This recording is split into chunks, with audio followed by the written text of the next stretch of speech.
the pandemic has really reduced the amount of passenger and certainly long haul international passenger traffic in the marketplace.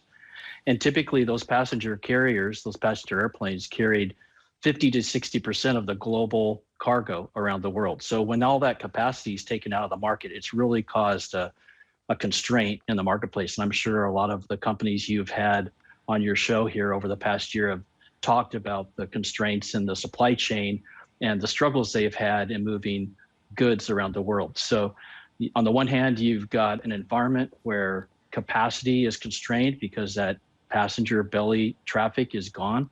And at the same time, the pandemic's accelerated the adoption of e-commerce purchasing around the world, not just here in the United States, around the world. And so as households continue to buy goods online and demand those goods to be delivered to their front doorstep the next day, you've got an environment that's great for a company like Eastern, where capacity is constrained and demand is increasing at an accelerating rate. So we think our timing is really opportune to be able to provide capacity in a market that is in desperate need of capacity. And the 777 is a great airplane. It's got great long range capability. It's a twin engine airplane, and we're really excited about getting these airplanes deployed.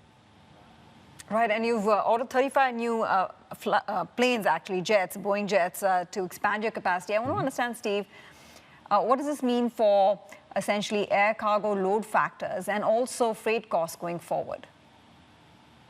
Sure. Well, yeah, we've purchased 35 mid-life 777s from a handful, a couple big airline fleets that are in the process of renewing their fleets. And so it's kind of a natural evolution in the marketplace. So we really like being a owner of low cost, well-priced assets. We think being a low-cost competitor is a really strong place to be, not only in an environment like today where you've got a big gap between demand and supply, but also when that equilibrium comes back in a couple of years, being a low-cost provider of capacity, we think is a really strong position to be in. So